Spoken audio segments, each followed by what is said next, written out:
Klik, like, subscribe en share. Asseblief.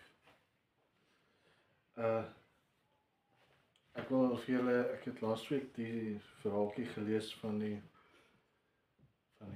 pensel en die uitveer, maar ek wil dit net weer lees.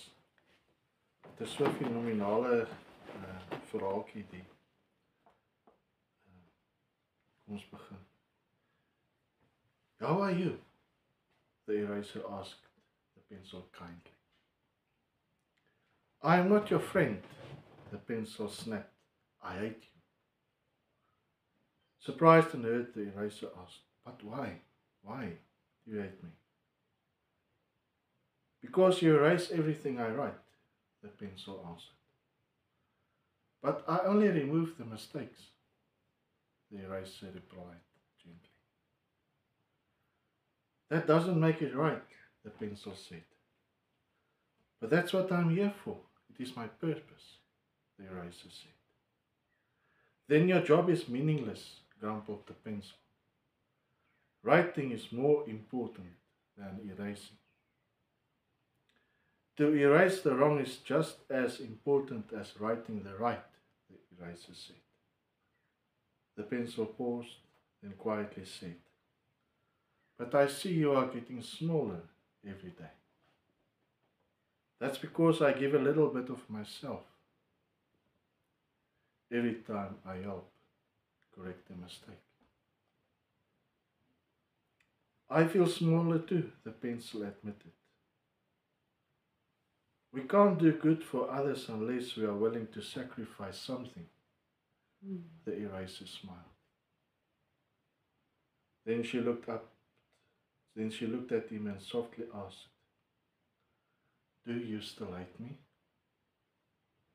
The pencil smiled back. How could I hate someone who gives so much of themselves? Each day we wake up with one day less. If you can't be the pencil that creates joy for others, be the eraser that wipes away their pain, planting hope and reminding them the future can still be better than the past. Be grateful always. Wees ons vandag. Ons kan beide die pensel en die eraser wees, né? To create joy and to help erase sorrows and fears. Amen. So ek wil vanmôre gesels oor hoe eg is jy? Hoe eg is jy? Sien julle hierdie plantjie? Sien julle? Dis 'n mooi plantjie. My vrou het hom by die Mr. Price hom gekoop. So hele ruk terug. Sy het hom daar in ons badkamer gesit, daar op die rand. En ek het elke 2 maal 'n week die dingetjie water gegee. Want hy moet mos nou groei. En op 'n dag toe stap sy in die badkamer, sy sien ek gee die ding water. Sy vra, wat is jy besig? Sy sê, dis 'n plastiek blommetjie die. Ek sê vir haar, nee, jy praat nou regtig nonsens, dis nie 'n plastiek blommetjie. Kyk hoe mooi lyk hy. Dit lyk soos 'n regte blommetjie. Ek het nooit hierdie dingetjie gesien wat die bo uitsteek.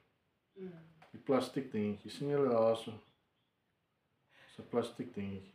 Ek het dit nooit raak gesien. Gee ek die dingetjie water, heel, ja, sê ek my energie en my tyd en my water en al die resources op 'n ding spandeer, uitgemors wat dit nie nodig het.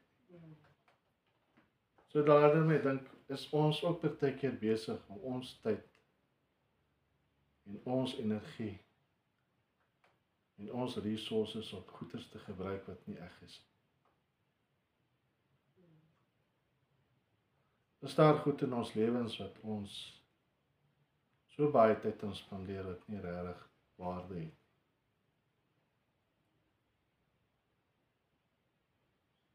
Ja. Stof sit op. Die vrou het gesê ek moet hom 'n bietjie afstof voordat ek kom bring. Maar dis wat gebeur. As daar iets in jou lewe is wat nie reg is nie, vergader dit stof. Mevrou, is jou vetplankie. So hom onder neersit. Die fotootjie wat ek kom van geneem het op die prentjie, is nog baie mooi, hy blink so mooi. En daar in het hy 'n bietjie verdof. So wat kan ons nou leer hieruit? Is daar iewers in die Bybel waar ons iets kan lees hier rondom? Kom ons gaan ons Bybels toe, dan lees ons Prediker 2.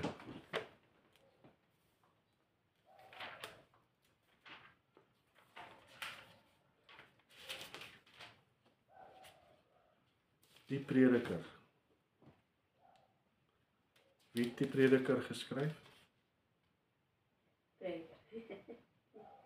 Salomo.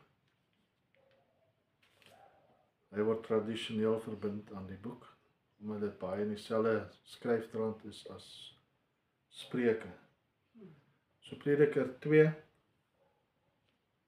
vers 10 en 11.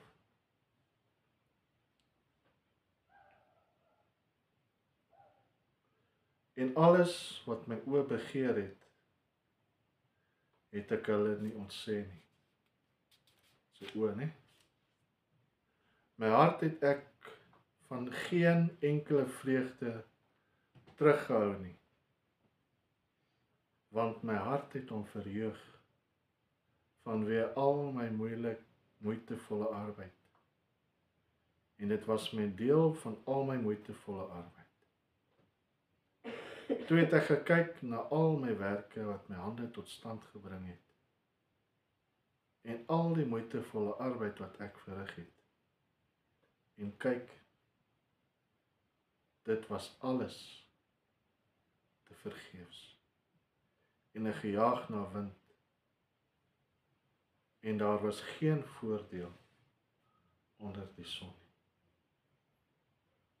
Die wyse Salomo skryf hierdie woorde.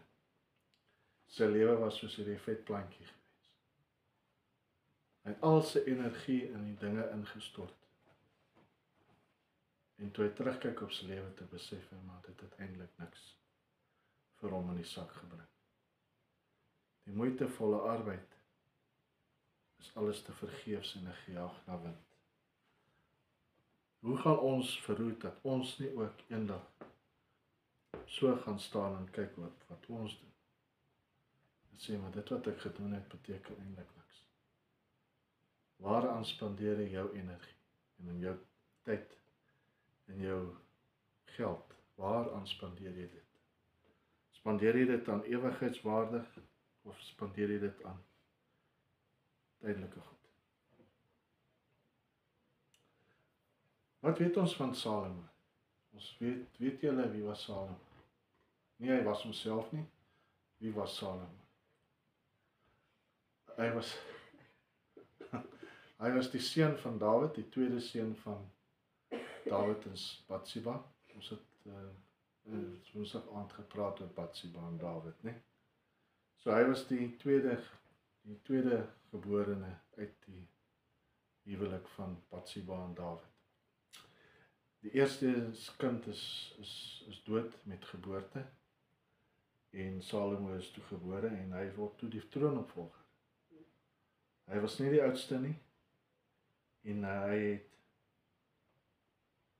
die troonopvolger geword. En as ons lees in Matteus 1, is hy ook deel van is hy in die geslagsregister van Jesus opgeteken.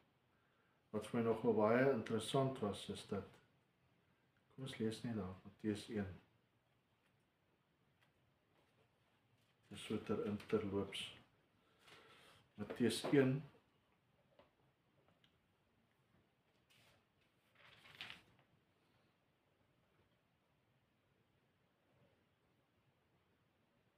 en vers 6.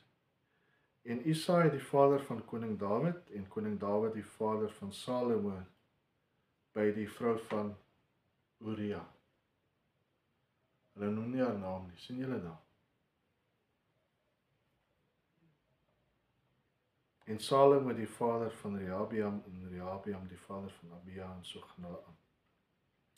So Salomo was die vader, Dawid die vader van Salomo by die vrou van Uria. Dit is Bathsheba. Interessant. Wat weet ons van Salomo? Hy was 15 jaar oud, tussen 15 en 18 jaar oud toe hy koning geword het. Wat weet 'n 15-jarige kind van 'n land regeer? Niks nie. Toe God hom in 'n droom aan hom verskyn, vra Salomo vir wysheid en God gee dit toe ook vir hom. En saam met dit ook rykdom en aansien en 'n lang lewe. Maar saam met dit het hy vir hom gesê, as jy in jou pa se voetspore volg en jy die God dien met jou hele hart, sal jy 'n lang lewe hê. Maar ons weet wat het Salomo gedoen. Salomo was bekend vir sy wysheid, rykdom en alles wat hy gebou het, tempels en paleise en allerlei sulke goed. Maar Salomo het toegelaat dat sy baie vrouens, hoeveel vrouens het hy gehad?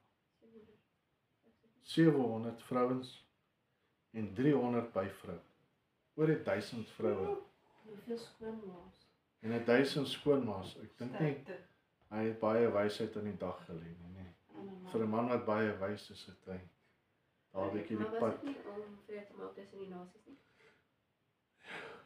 Ja, kyk, daai tyd het hulle as haar ooreenkomste gemaak is tussen nasies, het die as haar gewoonlik die dogter gegee, prinses gegee vir die konings. Maar daar kan nie so baie nasies in daai tyd gewees het. 1000 nasies. Ek glo nie. Maar nou ja, dit is hy het dit gedoen. En wat het die vrouens toe gedoen aan hom? Hulle het sy hart afgewend van God af, deur allerlei afgode in die land in te bring. Hy het afgode begin aanbid en tempels vir hulle gebou. Sy sonde het veroorsaak dat die land in 2 geskeur is. Wat kan ons leer by Salomo? Jy moet getrou wees aan jou roeping. Moenie jou tyd mors met onbenullighede nie. So wat was Salomo se roeping gewees? Hy was 'n volk lei. Hy was in die voetspore van sy pa volg. Kom ons lees, ek gaan nie die hele 1 Konings 3 lees nie, maar julle kan dit in julle eie tyd lees. 1 Konings 2 en dan 1 Konings 3 vers 4. Hierdie was 'n groot roeping op 'n jong seun van 15 en 18, tussen 15 en 18. En hy het 'n keuse gemaak vir wysheid. Kom ons lees daar van vers 1 Konings 3 van vers 4. En die koning het na Gibeon gegaan om daar te offer, omdat dit die vernaamste hoogte was. 1000 brandoffers het Salomo op daardie altaar geoffer. 1000. Toe verskyn die Here in Gibeon in 'n nagtelike droom aan Salomo en God het gesê, begeer wat ek jou moet gee. En Salomo sê, U het aan die knegt my vader Dawid 'n groot guns bewys, net soos hy voor U aangesig gewandel het, in trou en in geregtigheid en in opregtheid van hart met U. En U het vir hom hierdie groot guns bewaar dat U hom 'n seun gegee het wat op sy troon sit soos dit vandag is. Nou dan, Here my God, U het U knegt koning gemaak in my vader Dawid se plek. Maar ek is 'n jong seun, ek weet nie om uit of in te gaan nie. En die knegt is midde onder 'n volk wat U verkies het. 'n groot volk wat nie getel of bereken kan word weens die menigte nie. Gee dus aan U knegt 'n merksame hart om reg te spreek oor die volk, om tussen goed en kwaad te onderskei, want wie sou hierdie talryke volk van U kan regeer? En dit was goed in die oë van die Here dat Salomo dit begeer het. En God het vir hom gesê, omdat jy hierdie versoek gedoen het en nie vir jou 'n lang lewe begeer het, en nie vir jou rykdom begeer het en nie die lewe van jou vyande begeer het nie, maar vir jou verstand begeer het om regsaake te voer. So doen ek dan volgens jou woord. Kyk, ek gee jou 'n wyse en verstandige hart, sodat een soos jy voor jou nie gewees het, en een soos jy na jou nie sal opstel nie. Ja, selfs wat jy nie begeer het nie, sal ek jou gee, rykdom, sowel as eer, sodat ander onder die konings niemand soos jy sal wees, al jou dae nie, my voorwaarde. En as jy in die weë wandel deur my insettinge en my gebooie te onderhou, soos jou vader Dawid gewandel het, dan sal ek jou daar verleng. Toe word Salomo wakker en dit was 'n droom. Daarop het hy in Jerusalem gekom en voor die verbondsark van die Here gaan staan en brandoffers gebring en dankoffers geberei en 'n maaltyd vir sy dienaars aangerig. So Salomo het vir wysheid gevra. Wat doen ons wanneer wat sou ons gedoen het as ons in so 'n keuse gestaan het? 15-jarige seun wat die hele land regeer. Wanneer ons 'n roeping op ons lewens het, moet ons ook vir die Here vra, Here, help my om hierdie roeping te kan uitleef, want jy kan in jou eie krag dit nie doen nie. Met alle eer kom die Here toe vir dit wat jy vermag. Ek kan maar vir myself getuig, ek is ook, as ek nie voor die kansel staan nie, is ek maar nie 'n ou wat baie woorde het nie. Ek sit maar, ek is baie stil. So ek glo dit is die Here wat my die krag gee om elke Sondag hier te staan met julle te kan praat. Wanneer mens die woord bedien, dan gee die Here jou die vermoë om dit te kan doen. Punt nommer 2, moenie jou tyd mors met onbenullighede nie. Wat kan gesien word as onbenullighede? Ek dink Salomo het daar in sy troonkamer op sy imposante troon gesit en gestaar na alles wat hy vermag het. Alles rondom hom was van goud gemaak. Goud was so alledaags gewees het. Dit nie eens meer waarde gehad het vir hom. Hy het na alles gekyk, na sy paleise wat hy gebou het, die tempel wat hy gebou het, sy harems en stede wat hy opgerig het. Alles wat hy bymekaar gemaak het, en tog sê hy dat dit alles wat hy vermag het te gejaag na wind is. Hy het aan die einde van sy lewe gekom en so ver verwyderd geraak van God, dat sy hart nie meer gerig was op sy God nie. Hy het toegelaat dat sy hart verdeeld geraak het, en hy het tempels vir ander gode gebou en offerandes vir hulle gebruik. Hy het nie net die tempel gebou nie, hy het gaan aanbid ook, die afgod. Al sy rykdom en kennis het vir hom niks in die sak gebring nie. Salomo het apaties geraak. Daar was niks meer vir hom wat hom aangespoor het vir die dag van môre nie. Hy het klaar alles in sy lewe bereik. Hy sê alles was sy gejaag na wind. Het ons as kind van God nie ook apaties geraak toe ons wandel met die Here nie? Het ons nog daardie vuur in ons en ywer van toe ons die Here begin dien het? Brand die vuur wat die Heilige Gees in ons binneste aangesteek het, nog warm en helder, of die vuur klein geword en koud geword? Het ons nog regtig 'n vrees vir die Here? Ons is lief vir die Here, né? Maar saam met liefde gaan vrees. Wat behels dit om te vrees vir die Here te hê? Vrees ons nog regtig die Here? Was so in die 80er jare was daar 'n predikant wat groot evangelis, en hy het allerhande snaakse goed van die kansel afgedoen. En sy privaat lewe was nie meer reg nie. En toe sy gevonnis, het hy tronk gaan sit vir sy doen en late. Toe is daar 'n pastoor wat na hom toe gegaan het en hom gevra het, het hy 'n onderhoud met hom, toe vra hy vir hom, wanneer het jy jou liefde vir God verloor? Want as hy die woord gebring het, het hy gehuil. Jy kon sien sy hart vir die Here. As hy gepreek het, as sy handelinge in die publiek, jy kon sien, hy volg die Here. Toe vra hulle vir hom, wanneer het jy jou liefde vir God verloor, dat jy hierdie dinge gedoen het? Hy sê, ek het nie my liefde vir die Here verloor nie. Terwyl ek besig was met die verkeerde dinge, terwyl ek besig was met die sonde, het ek God nog steeds lief gehad. Toe vra die man vir hom, hoekom het jy dit gedoen? Hoekom het jy hierdie dinge aangevang?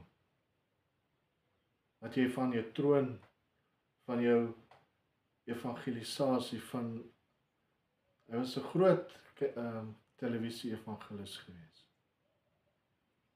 Toe vra hy vir hom, hoekom het jy dit dan gedoen? Hy sê, omdat ek my vrees, my liefde vir God is nog altyd daar, maar ek het my vrees vir die Here verloor. Wat beteken dit om die Here te vrees? Weet julle? Wat beteken dit? Kom ons kyk.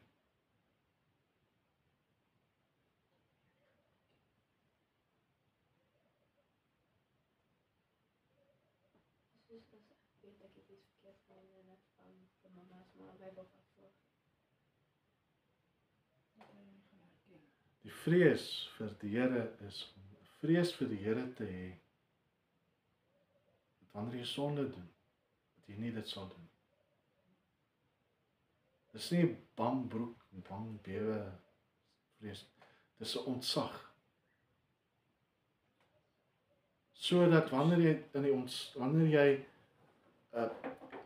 dinge wil doen, hy sal dink, maar Here, u hart vir my is om dit nie te doen nie. Het jy 'n ontzag nog vir die Here? Kom ons lees Spreuke 9 vers 10.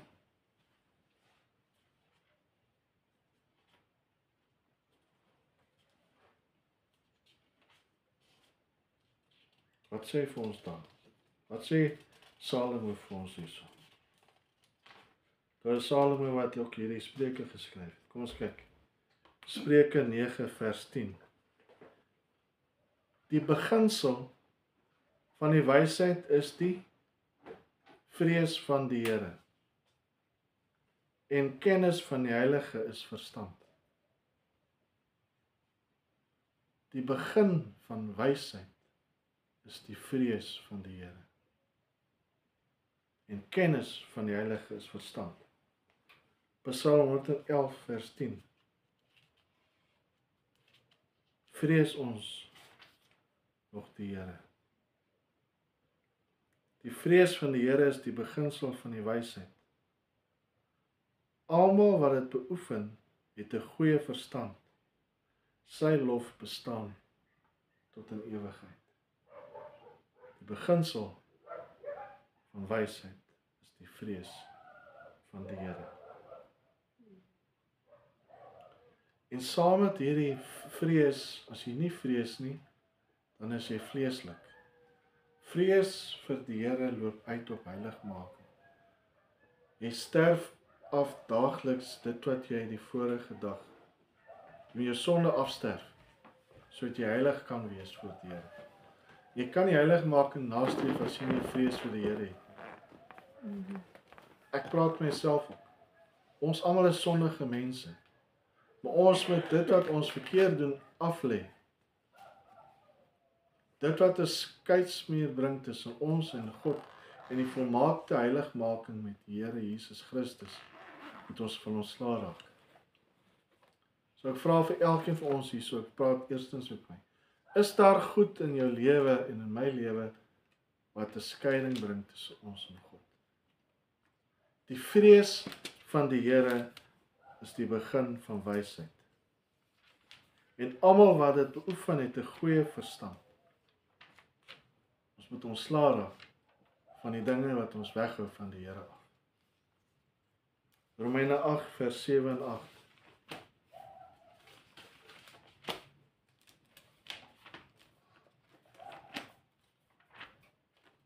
Seker my favorite teks hoofstuk in die Bybel is Romeine 8. Romeine 8. Romeine 8 vers 7 en 8. Ons lees af vanaf vers 6. Vers 5. Want wat vleeslik is, bedink vleeslike dinge. Maar die wat geestelik is, geestelike dinge. Want wat die vlees bedink is die dood. Maar wat die gees bedink is lewe en vrede. Omdat wat die vlees bedink vyandskap teen God is, want dit onderwerp hom nie aan die wet van God nie, want dit kan ook nie. En die wat in die vlees is, kan God nie behaag nie. Julle is egter nie in die vlees nie, maar in die gees, as naamlik die gees van God in julle woon. Maar as iemand die gees van Christus nie het nie, die behoort nie aan hom nie. Maar as Christus in julle is, dan is die liggaam dood vanweë die sonde, maar die gees is lewe vanweë die geregtigheid. En dan vers 11, en as die gees van hom wat Jesus uit die dode opgewek het in julle woon, dan sal hy wat Christus uit die dode opgewek het, ook julle sterflike liggame lewend maak deur sy gees wat in julle woon. Het ons werklik die Heilige Gees volle toegang gegee in ons lewens, sodat ons gewederbaar kan word van ons dooie werke. Ek praat met myself ook. Is daar dinge in my lewe wat 'n skeiding bring tussen my en die Here? Bedink ek dinge wat vleeslik is, hierdie plantjie. Bedink ek vleeslike dinge wat nie eg is nie, wat niks vir my beteken nie. Omdat wat die vlees bedink vyandskap teen God is. Want die vlees onderwerp hom nie aan die wet van God nie, want dit kan nie. En die wat in die vlees is, kan God nie behaag nie. Eina. Julle is egter nie in die vlees nie, maar in die gees. Sien julle daar die hoofletter? Gees. Hy verwys hier na Heilige Gees, né? As naamlik die Gees van God in julle woon. As julle die Heilige Gees in julle het, tree die Heilige Gees dan op as julle gewete. Wat julle help om van julle vlees ontslae te raak, om die vlees te kruisig elke dag, sodat julle kan heilig maak en nastreef. Dis wat ek woensdag aand ook gesê het, né? Volgende 1 Korintiërs 3. Dis ook Paulus wat hier skryf aan die kerk van Korinte.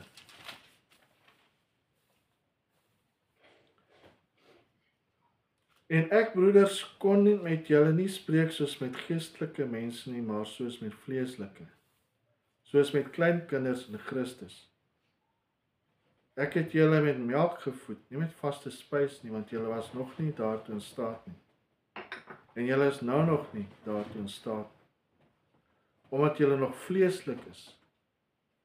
Want aangesien daar onder julle jaloersheid en twis en tweedrag is julle nie vleeslik nie, en wandel julle nie na die mens nie.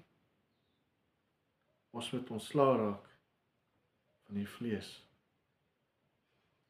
Is die eie ek, waar is die eie ek in jou lewe? Sit hy nog op die troontjie van jou lewe, of het hy afgeklim en Jesus in daai plek gesit? Wie is in die beheer van jou lewe? En dan Galasiërs 5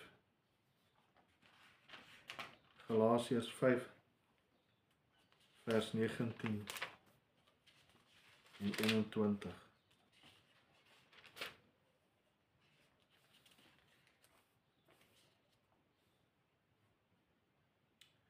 Die werke van die vlees is openbaar, naamlik oorspel, hoerery, onreinheid, ongebondenheid, afgoderry, towery, vyandskap, twis, jaloersheid, toornigheid, naaiwer, tweedrag, partyskap, afguns, moord, dronkenskap, rassery en dergelike dinge, waarvan ek julle vooraf sê, soos ek al vroeër gesê het, dat die wat sulke dinge doen, die koninkryk van God nie sal beerwe nie.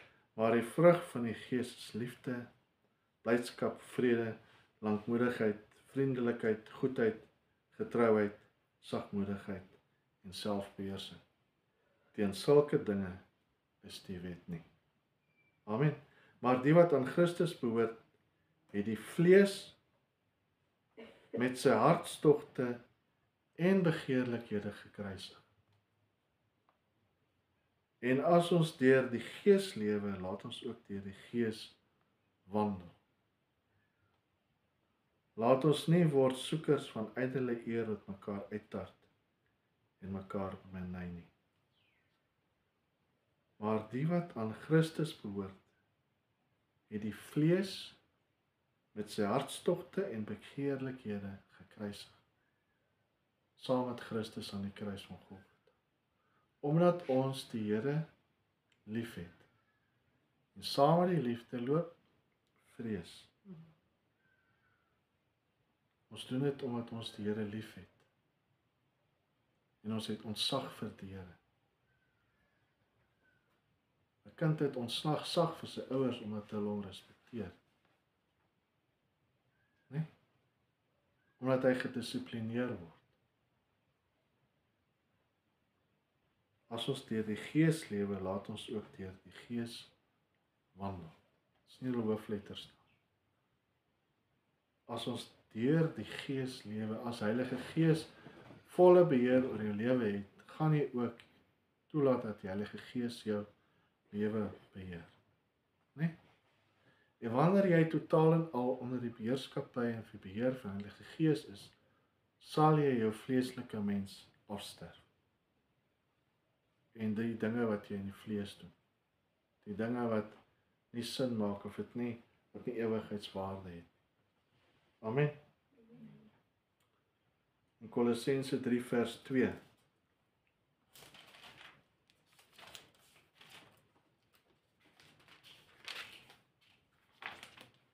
Dis ook Paulus. Kolossense 3 in die kerk van Korinthe.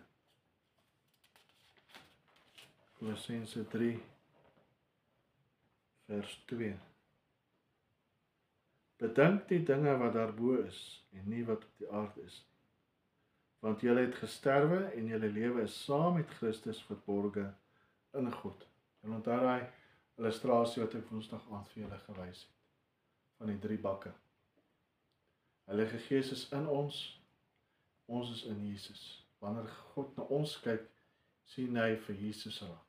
En ons is verborge in Jesus. Kan jy Kolossense 2 vers 20 net terugkyk? Daai vers 20. Kolossense 2. Vers 20. As julle dan saam met Christus die eerste beginsels van die wêreld afgesterf het, waarom is julle asof julle nog in die wêreld lewe, onderworpe aan insettinge, soos raak nie, smaak nie, roer nie aan nie. Almal dinge wat deur die gebruik bestem is om te vergaan, volgens die gebooie en leringe van mense. Wat hoewel dit 'n skyn van wysheid het, in eie sinnige godsdiens en nederigheid en in gestrengdheid teen die liggaam, geen waarde het, maar strek tot versadiging van die vlees. Ons is saam met Christus die eerste beginsels van die wêreld afgesterf. Waarom wil ons dan teruggaan na dit? Soos wat Paulus gebruik 'n ander illustrasie van, as jy 'n vark skoon gemaak het, hy's geperfume en hy's gewas en sy hare is ingedraai en geperfume.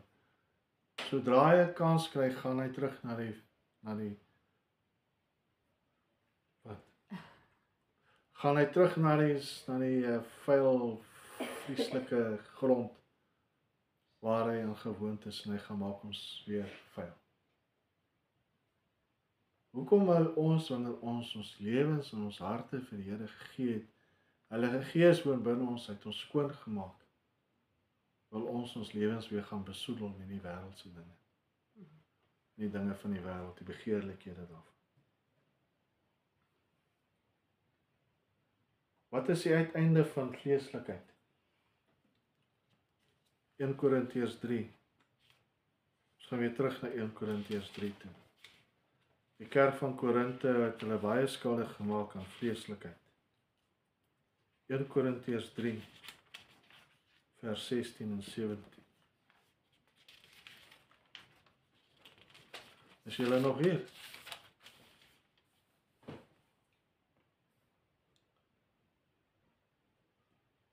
Weet julle nie dat julle tempel van God is en die Gees van God in julle woon nie? As iemand die tempel van God skend, sal God hom skend. Die tempel van God is heilig en dit is julle. Hy sê ons is heilig, ons is God se tempels. En ons moet oppas wat ons binne in hierdie tempel inlaat. Laat niemand homself mislei nie. As iemand meen dat hy wys is onder julle in hierdie wêreld, laat hom dwaas word, sodat hy wys kan word. Want die wysheid van hierdie wêreld is dwaasheid by God. Want daar is geskrywe, hy wat die wyse mense in hulle listigheid vang. En verder, die Here ken die gedagtes van die wyse mense, dat dit nietig is. Ons moet oppas waarmee ons onsself besig hou. En Paulus skryf in Efesiërs 4, sê vir ons, dat ons heilig moet wees. Ons Galasiërs, Efesiërs 4, vers 14.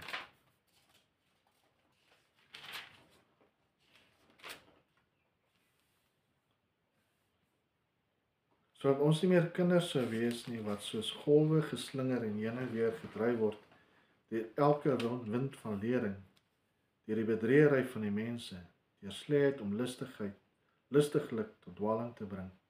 Maar terwyl ons in liefde die waarheid betrag in alles, sou opgroei in hom wat die hoof is, naamlik Christus, uit wie die hele liggaam goed saamgevoeg en saamverbind deur die ondersteuning wat elke lid gee, volgens die werking van elke afsonderlike deel in sy mate, die groei van die liggaam bevorder vir sy eie opbouing in liefde.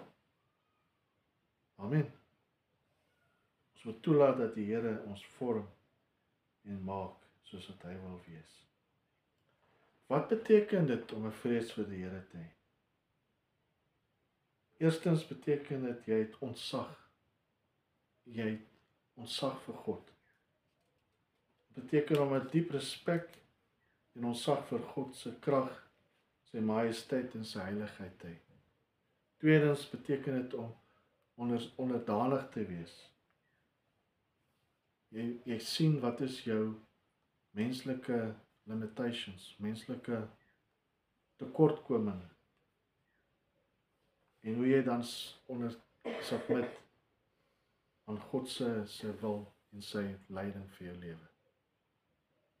En derdens, dis gehoorsaamheid en vertroue in God. Jy vertrou in God se goedheid vir jou en sy wysheid om jou te lei van dag tot dag. En wanneer hy jou lei, dat jy sal gehoorsaam wees aan sy beloftes en in sy uiteensettinge in die woord van God. Wanneer hy sê vir jou, wees reinig, wees heilig, want ek is heilig, moet ons heilig wees. Wees gehoorsaam aan God. Wat se voordele is daar vir ons wanneer ons die Here vrees? Wisdom and understanding, wysheid en verstand. Jy kry 'n dieper verstandhouding oor wat in die woord van God aangaan en wat God se wil en plan vir jou lewe is. Dit gee vir jou rigting en koers aanduiding.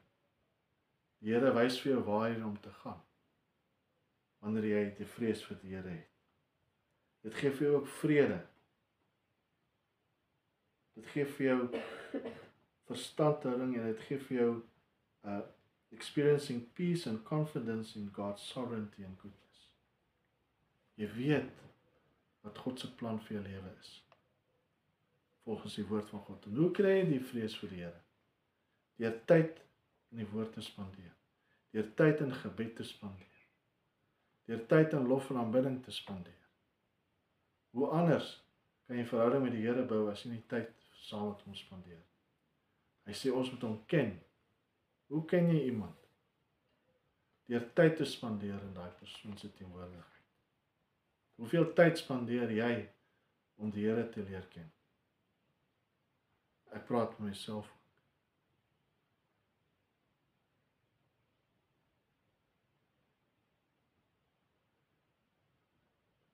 Ek wil afsluit.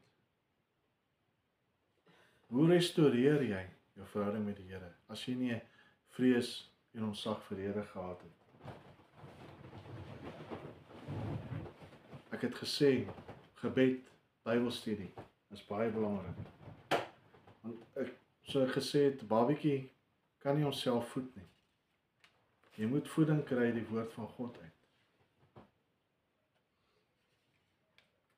Seek accountability. Wat is accountability in Afrikaans? Jy moet mense rondom jou hê wat jy verantwoording kan doen. As iets in jou lewe verkeerd is, moet jy toelaat dat mense inspraak in jou lewe hê wat jy kan wys dat dit wat jy doen verkeerd is. En jy moet gehoorsaam wees daaraan. Moenie daarteen skop nie. Wees gehoorsaam wanneer iemand iets uitwys. En jy moet bedink oor God se heerlikheid en God se karaktereienskappe. The meditate on God's holiness, His majesty and love. Maar wat is ons moet ook onthou, wat is die wil? Wat is God se wil vir ons? Yes. Wat is God se plan en sy wil vir jou lewe? En ons moet nie sê nooit nie. Want ons moet sê, laat U wil geskied. Laat U wil geskied. Dit is nogal belangrik, dink ek. Mens moet nie onverstandig wees nie, dit is die eintlike woord. Hoe word 'n ou vleeslik? As jy 'n kind van die Here is, soos daai persoon, daai pastoor wat so die liefde van God gehad het, maar nog steeds het hy van die pad af gegaan. Wat veroorsaak dat jy dit doen? Wat laat jou in daai rigting beweeg? Jy weet jy het Jesus Christus aangeneem as verlosser en saligmaker. Jesus het gesterf aan die kruis van Golgotha. Jy het hom aangeneem as verlosser en saligmaker. Jy is gewederbaar, maar daar gebeur dinge in jou lewe wat jy van die pad af. Wat veroorsaak dit? Ek het 4 goed hier neergeskryf. Dit kan wees dat jy nie geestelike dissipline het. Jy prioritiseer nie jou geestelike lewe nie. Jy spandeer nie tyd om jou geestelike lewe in stand te hou nie. Jou geesmens is besig om dood te gaan. Die gewete, Heilige Gees tree op as jou gewete. As jy nie tyd in die Here se teenwoordigheid spandeer nie, gaan jou gewete sterf. Braak vir jou 'n braakland. Wanneer 'n boer 'n land voorberei vir die saad, wat gebeur? Hy ploeg. Wat is die doel van ploeg? Jy raak ontslaaf van die klippe. Jy raak ontslaaf van die onkruid. Jy raak ontslaaf van alles wat gaan veroorsaak dat jy nie 100% vrug by arbeid het. Jy raak ontslaaf van dit. Die eerstens is jy breek die land oop. Wat gebeur as jy 'n land het waar daar geen gras op groei nie en hy groei, die reën val jaar na jaar na jaar na jaar op daai stuk grond? Wat gebeur met daai stuk grond? Hy word kliphard. Al die resources, al die voedingsstowwe en alles lê daar onder die grond begrawe. Maar dit het hard geword. So jy moet inkom met 'n ploeg en jy moet daai land oopbreek. Baie effort, dis baie erg, baie harde werk om daai land voor te berei. Raak ontslae van die klippe en van die onkruid en van alles wat jou kan belemmer om 'n geestelike, ware lewe met die Here te wandel. Wanneer jy jou hard geword het, vra die Heilige Gees om hierdie harde hart te verwyder in die plek daarvan 'n sagte, vleeslike hart te gee. Sodat wanneer daar saad gesaai word, dat dit op vrugbare grond sal val. Wat gebeur as jy net saad gooi op daai stuk grond, daai harde stuk grond? Daai saad gaan nie penetreer in die grond in nie, want die grond is hard. En wat gebeur dan? Die voeltjies kom en hulle pik hy saad op. Dit beteken niks vir jou nie, dit beteken net veel vir die voeltjies wat hulle magies volmaak met die saad. Braak vir jou braakland. Maak die land, berei die land voor vir die saad wat gesaai word, sodat jy kan groei en kan sterk word in die Here. Kan ons vandag vir die Here vra om ons te help, dat indien ons harte hard geword het, dat ons harte weer sal sag word. Dat as daar goed in ons lewens is wat 'n skeiding bring tussen ons en die Here, wat veroorsaak dat die land hard word, dat hy dit sal verwyder uit binneste uit ons lewens uit. Dat ons sal breek daarmee. Amen. Ek praat myself ook. Ons is maar net mens, onthou ons is net menslik. En ons val. Ons is nie altyd 100% sterk. Maar wanneer ons geval het, moet ons die Here vra om ons te help, dat ons weer sal opstaan.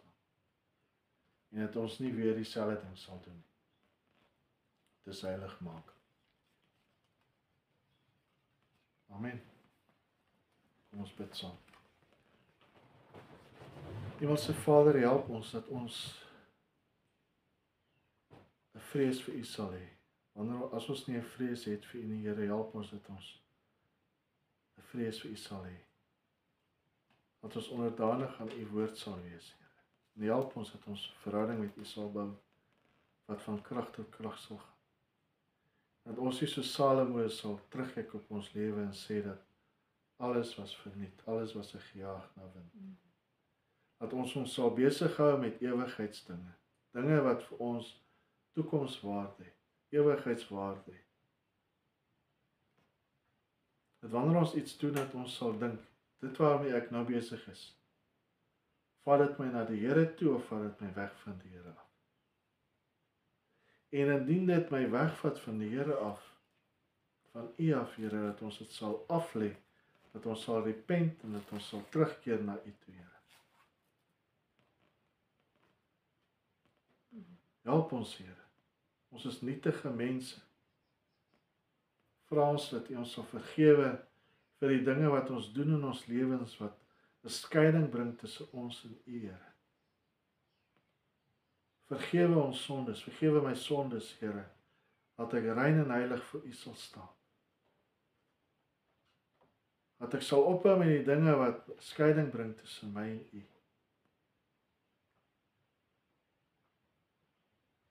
Dat ek die vlees sal afsterf, Here. Heilige Gees, kom en maak in my 'n hart van vlees. Verwyder hierdie harde klip, harde hart. So wanneer die saad gesaai word, dat dit op vrugbare grond sal val, Here.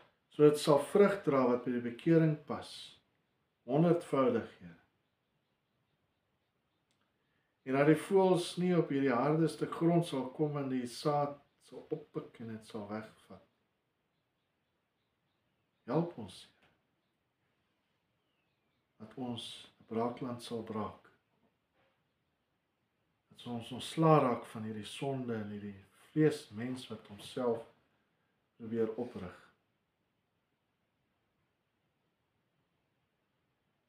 Ons is 'n nuwe mens, Here. U het ons nuut geskaap. Heilige Gees, kom in en wees U ons gewete, sodat ons sal wandel volgens U insetting. Die vrees van die Here is die begin van alle wysheid. Vergewe ons, Here, waar ons nie 'n vrees vir U gehad het. Dat ons 'n ontzag vir U sal hê, Here. En dat ons sal vrug dra wat met bekering pas. Dankie, Jesus, vir U goedheid, U guns en U genade. Dankie dat U ons nog steeds liefhet, ongeag ons tekortkominge. Dankie, Jesus. Ek bid vir elke persoon vanmôre hier, Here, dat U hulle sal seën. Elke persoon wat die boodskap gaan kyk later van tyd, Here, dat U hulle sal seën, dat U hulle grondgebied sal uitbrei. Dit sal weet dit waar hulle voete neersit, dit is waar U hulle wil hê. U goedheid en U guns is met ons. Dankie, Here. Bid ook vir elke persoon wat gee, Here, dat U hulle ook hulle harte sal seën, die vir hulle sal teruggee 'n groot mate, volgedruk en volgestop en oorlopends te vol is.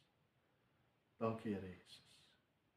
Ons bid dit alles om U goeie naam en U groot naam, Here. Dankie, Jesus. Amen. Amen. Dankie, Here.